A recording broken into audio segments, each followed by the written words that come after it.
Հայաստան նախընտրական քարոզարշավը արդեն իսկ հատել է Ռուբիկոնը եւ ըստ էության քաղաքական ուժերը հասնում են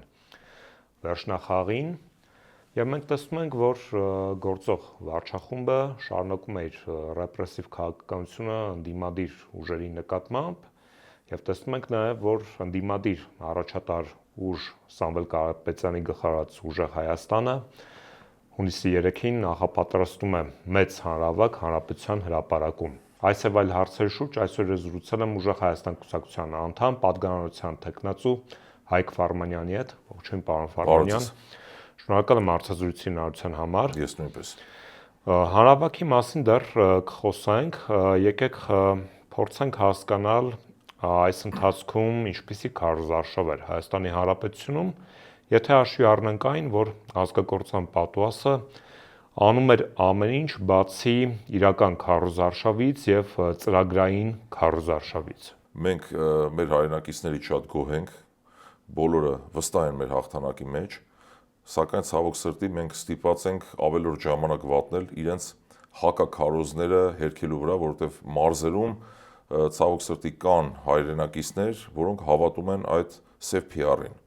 Բայց ընդհանուր առմամբ վիճակը շատ լավ է, շատ հուսադրող է, մեր հայրենակիցները վստահ են մեր հաղթանակի մեջ եւ անպայման մենք հաղթանակ ունենալու ենք։ Սակայն կրկնում եմ, հաշվի առնելով այն վիճակը, որը կբնութագրենք մեկ բառով մարդ առանց կանոնների, իրենք հատել են բոլոր կարմիր գծերը, սա մեր այսպես քարոզարշավի ընթացքում մեր գործողությունները բարդացնող հանգամանքներ են։ Այսպես կբնութագրեմ ընդհանուր իրավիճակը։ Ձեր համակիրներին կամ կուսակցության անդամներին ձերբակալում են կամ բանտային կալանք կամ տնային կալանք, տոտալ հակաքարոզ է գնում ձեր ուժի նկատմամբ, ինչ-որ կեղծ թեզեր են շրջանառության մեջ դնում, որ իբրև թե Սամվել Կարապետյանի իշխանության գալու դեպքում 300,000 հայ գնալու է Դոնբաս կռվելու ռուսական կողմից, ինչ պետք է արվի, որ այս հակաքարոզին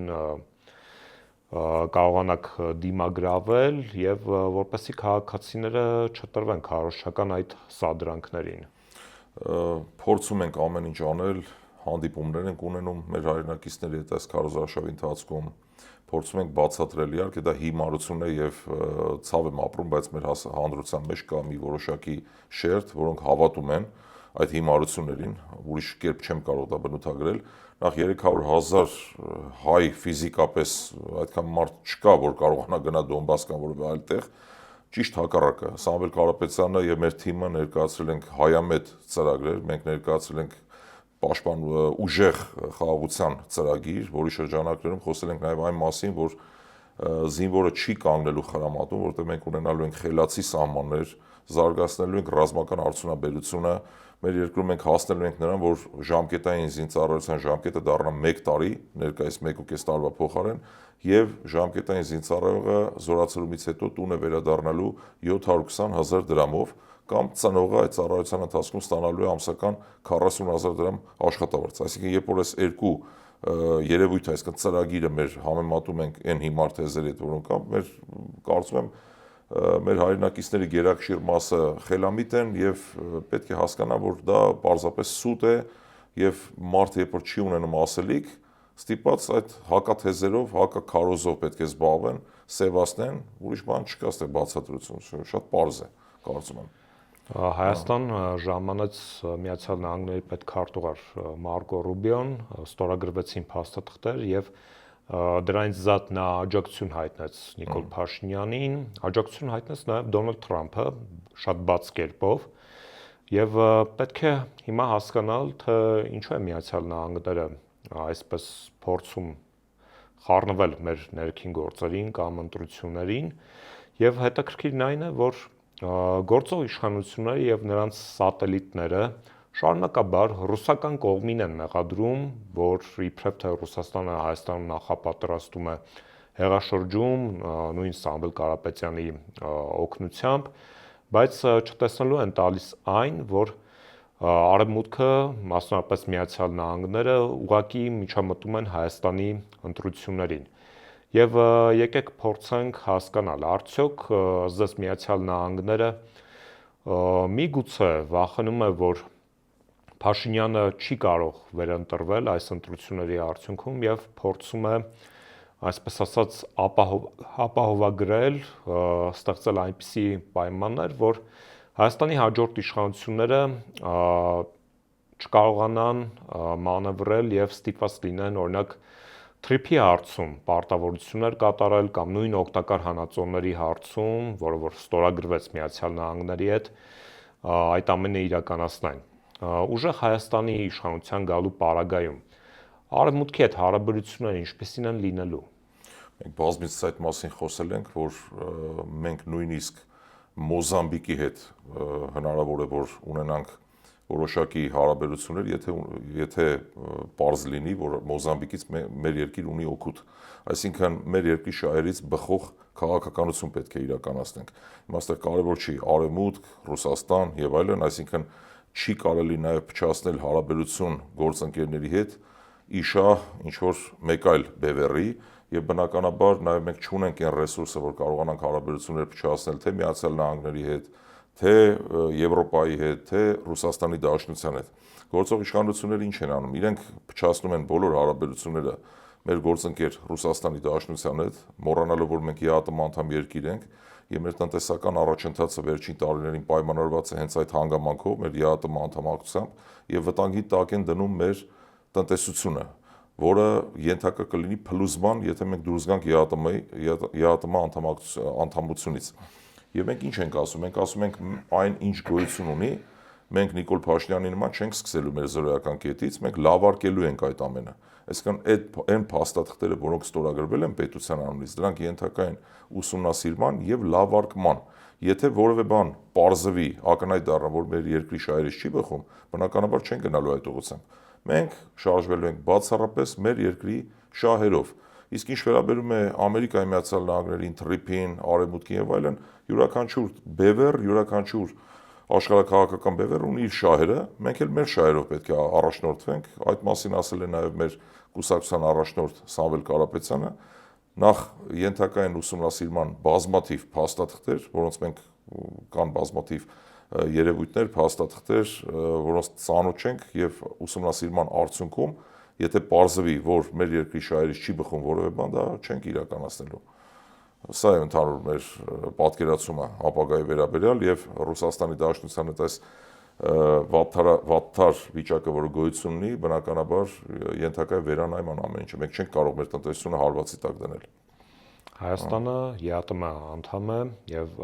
այս պահին Աստանայում տեղի ունենում ԵԱՏՄ հերթական նիստը, որի շրջանակներում քննարկվել էր նաեւ Հայաստանի հարցը, մասնավորապես տեղեկություն տարածվեց, որ Ռուսաստանի առաջնորդ Վլադիմիր Պուտինի եւ Բելարուսի առաջնորդ Ալեքսանդր Լուկաշենկոյի առանձնազրույցի թեման եղել է Հայաստանի հարցը ԵԱՏՄ-ի շրջանակներում։ Մենք տեսնում ենք, որ գործող վարչախմբի կողմից այդ շարունակաբար, ինչպես դուք նշեցիք, վատթարանում է հարաբերությունները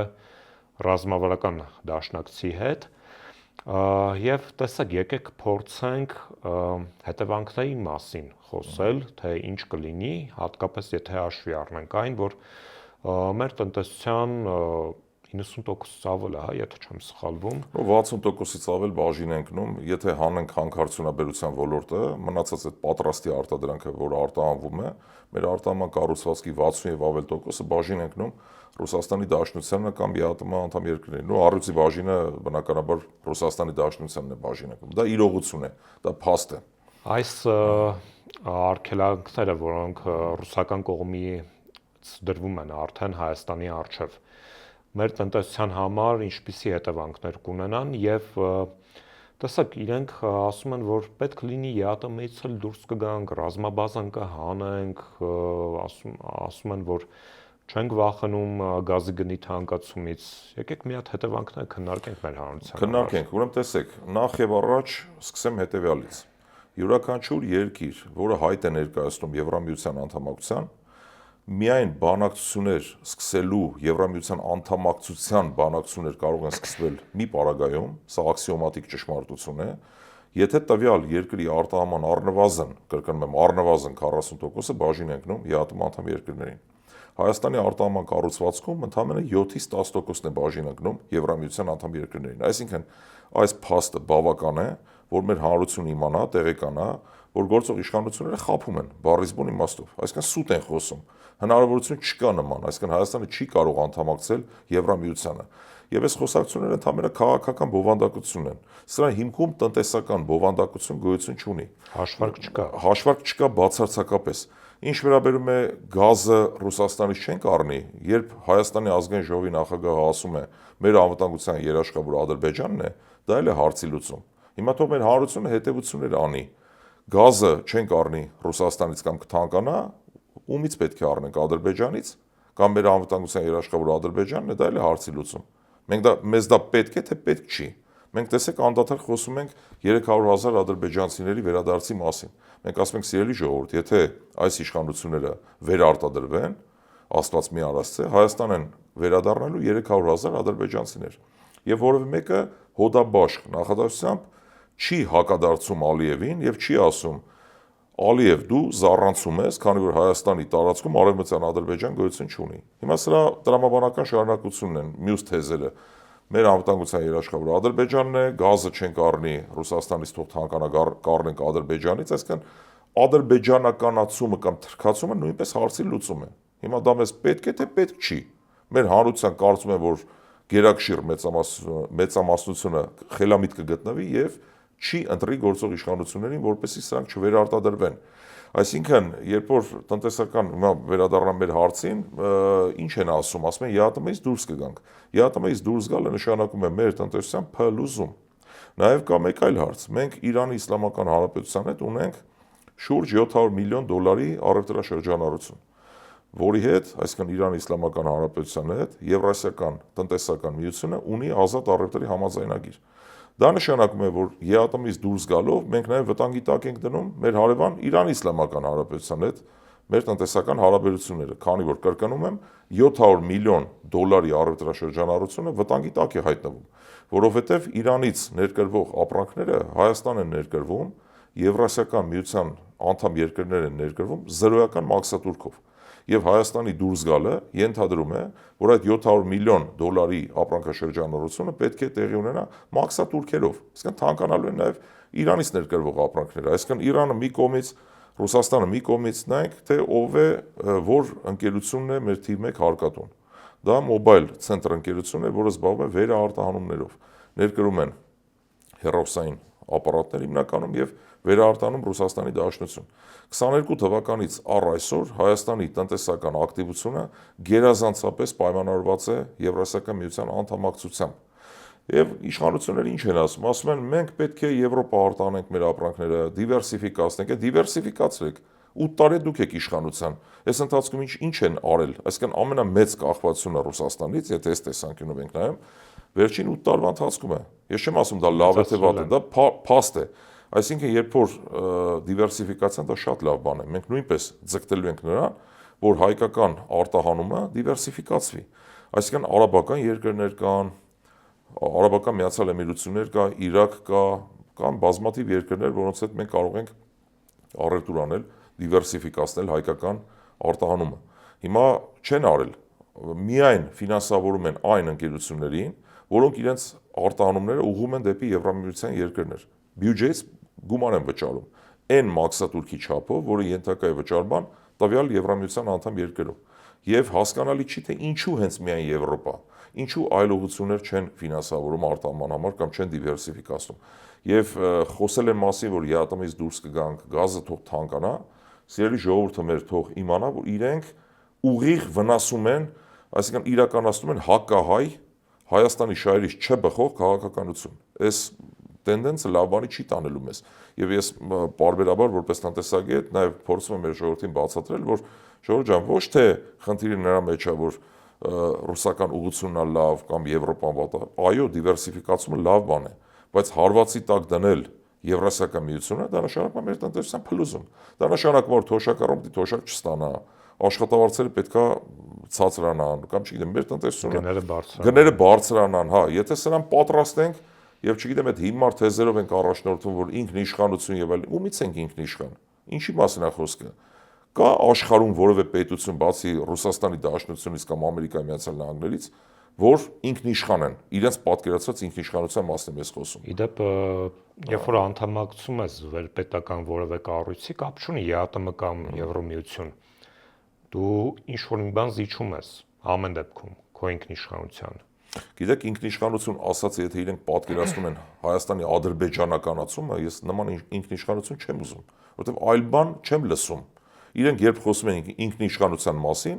բառից բուն իմաստով ի նկատի ունեն Հայաստանի թրքացում, ուրիշ բան տեսանելի չի, որովհետև ինչ է նշանակում ինքնիշխանություն։ Այսինքն, երբ մենք այսօր ունենք տնտեսական առաջընթաց, ասենք մեր տեղական արտադրանքը, պատրաստի արտադրանքը, հիմնականում սպառում են մեր հայրենակիցները, հետխորհրդային երկրներում սպառում են մեր հայրենակիցները, այսինքն չունենք այն որակյալ արտադրանքը, որը մրցունակ կլինի Եվրամիության երկրներում։ Այս մասին թող մտածեն, թող ձգտեն դիվերսիֆիկացիայի, դա նորմալ երևույթ է, բայց չի կարելի հարաբերություն փչացնել, այդպես հայտարարություններ անել ամպագորգոր, որ մենք դուրս կգանք Եվրասիական տնտեսական միությունից, հեսա գնում ենք Եվրոպա, սուտ են խոսում, չի կարող նման բան լինել, եւ սա ընդամենը, չգիտեմ, ինչ քաղաքական նպատակ են իրենք հետապնդում, սա է ողջ ճշմարտությունը, այսինքն դիվերսիֆիկացիան ամփոփ է միտքս, նորմալ երևույթ է, բոլոր աշխարհակաղակական բևեռների հետ հարաբերությունները զարգացնելը նորմալ է, բայց կրկնում եմ, փչացնել հարաբերություն մեր գործընկերների հետ, որոնք մինչ այժմ ապահովել են մեր տնտեսական առաջընթացը, հանուն ինչ-որ չեղած երևույթների, դա ընդամենը մեր երկրի շահերից չբխող քաղաքականություն է, ոչ ավելին։ Եվ վերջում եկեք քննարկենք ձեր անելիքները մոտակա օրերի եւ հունիսի 7-ից հետո, հունիսի 3-ին արդեն հայտարարվեց հանրահավաքի մասին, քաղաքացին ինչ պետք է սպասի հանրահավաքից։ Նախ մեկ անգամ եւս առիթը բաց չթողնելով ուզեմ շնորհակալություն հայտնել այս հնարավորության մասին եւ կոչ անել մեր հայրենակիցներին հունիսի 3-ին մասնակցել Հանրապետության հրապարակում մեր հանրահավաքին, որտեղ հանդես կգա մեր առաջնորդ Սամվել Կարապետյանը ուղիղ եթերով, նման հնարավորություն են ընձեռվելու մեր հայրենակիցների համար,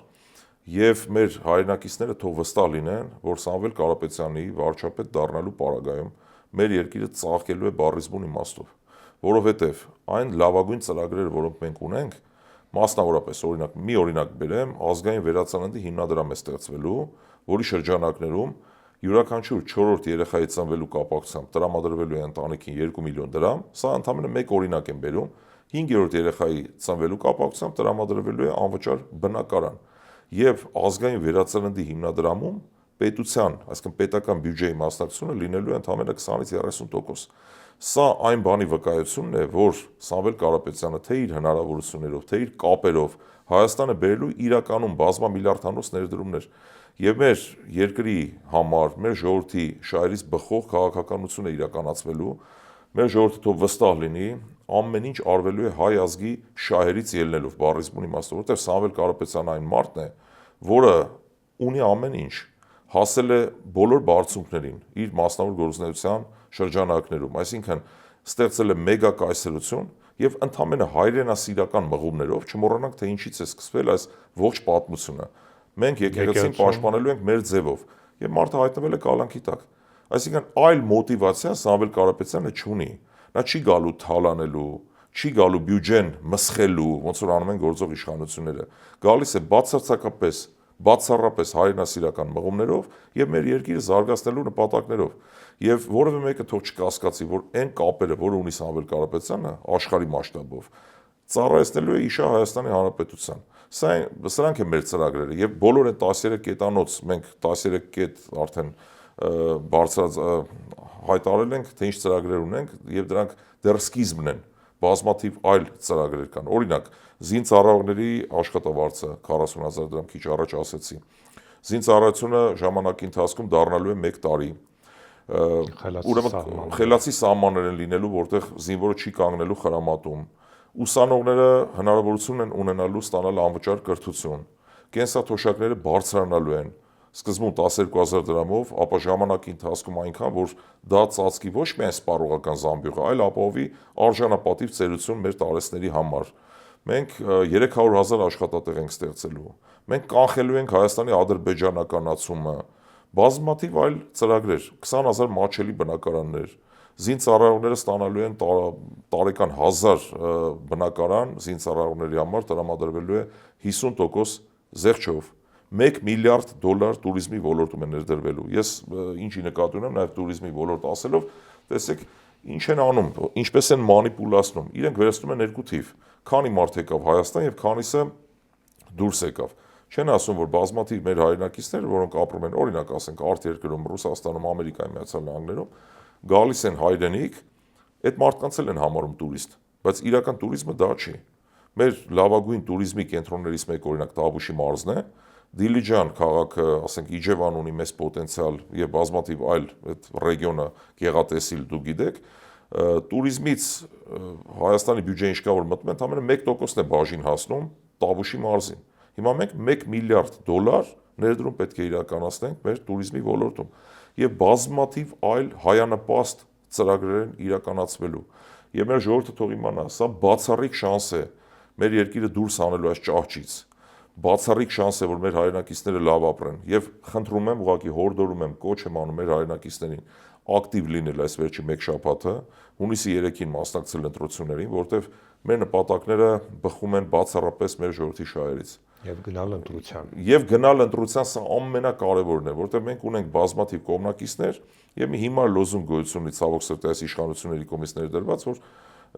այնպիսի մթնոլորտ է ստեղծվել, որ մեր ժողովուրդը չի որոշում որևէ բան, բայց այդպես չէ։ Յուրաքանչյուրիս ձայնից է, մեկ ձայնից է կախված մեր հայրենիքի ճակատագիրը։ Եվ ուղղակի խնդրում եմ առիթից օգտվելով գնացեք ընտրության, սիրելի ժողովուրդ, որովհետև յուրաքանչյուրիս մեկ ձայնից է կախված, թե վաղ մենք ինչ ապագա ենք ունենալու։ Շնորհակալ եմ հետաքրքիր զրույցի համար։ Իմ հյուրն էր Ուժեղ Հայաստան կուսակցության ներկայացուցիչ, Պատգամավորության թեկնածու, տնտեսագետ Հայկ Ֆարմանյանը, ձեզ հետ էր Դավիթ Ֆիդանյանը, բաժանորդագրվեք Antifake YouTube-յան ալիքին, շարունակեք աջակցել ալիքին, Patreon, Super Chat, Donation Alerts, կրիպտոարժույթ, քարտային դրամական փոխանցումներ եւ կհանդիպենք հաջորդ շաբաթ։